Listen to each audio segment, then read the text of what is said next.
اگر فوجی اسٹیبلشمنٹ کو عقل آ گئی، اس نے اپنی غلطیوں سے سیکھ لیا، ہم نے بھی بہت کچھ سیکھا، اسٹیبلشمنٹ نے بھی بہت کچھ سیکھا ہے، لہذا اسٹیبلشمنٹ کو چاہیے کہ وہ اپنی ایم کیو ایم کے خلاف، ایم کیو ایم ملک دشمن نہیں ہے، ایم کیو ایم نظام کی تبدیلی، موجودہ نظام کی دشمن ہے، جاگیردارانہ نظام کی دشمن ہے، وڈیرانہ نظام کی دشمن ہے، سرمایہ دارانہ نظام کی دشمن ہے، کرپشن کی دشمن ہے۔ جو چیزیں ہیں وہ ہیں، ان چیزوں پر ہم سمجھوتا نہیں کر سکتے۔ آپ اپنی شرائط بتا دیجئے، آئیے بیٹھیے، بات چیت کیجئے، اور ایم کیو ایم کو، الطاف حسین کو سیاست میں حصہ لینے کی اجازت دیجئے۔ خدا را اس میں میں پاکستان کے لیے وہ کچھ کر سکتا ہوں جو شاید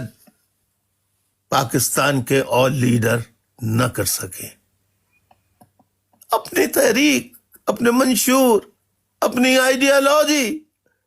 اپنے سیاسی نظام کے نفاذ کی جد و جہد میں اگر فوجی اسٹیبلشمنٹ اور آئی ایس آئی نے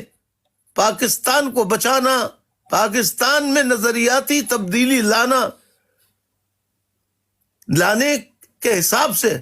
ہمیں بالکل، ہمیں کوئی ان کی پیسے کی کسی چیز کی اسٹیبلشمنٹ کی مدد نہیں چاہیے، صرف ان کی غیر جانبدار رانہ پالیسی ہماری طرف ہو۔ وہ ہم ملک کے خلاف کوئی نہ سازش کی، نہ کوئی ایسی بات کریں گے جس سے ملک کو، ملک کی سرحدوں کو کوئی نقصان پہنچے۔ ہم اسٹیبلشمنٹ کو یہ بھی میسج دینا چاہتے ہیں کہ اگر آپ ہماری کسی بات کو ملک کے خلاف سمجھیں یا کسی انٹرنیشنل پہلو پر آپ چاہیں کہ ہم اس پر گفتگو کریں یا نہ کریں، تو آپ ہمیں آگاہ کریں تاکہ ہمیں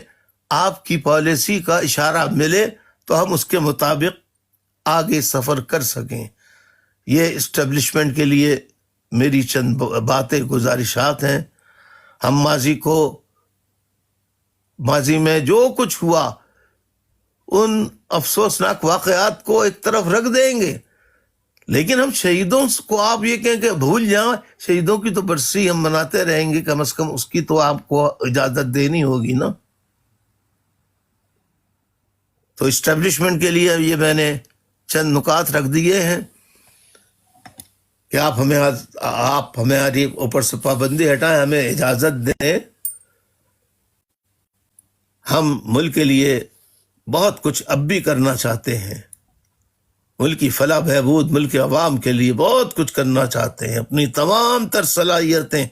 میں اپنا تمام تر علم پاکستان کی ترقی خوشحالی کے لیے لگانے کے لیے تیار ہوں۔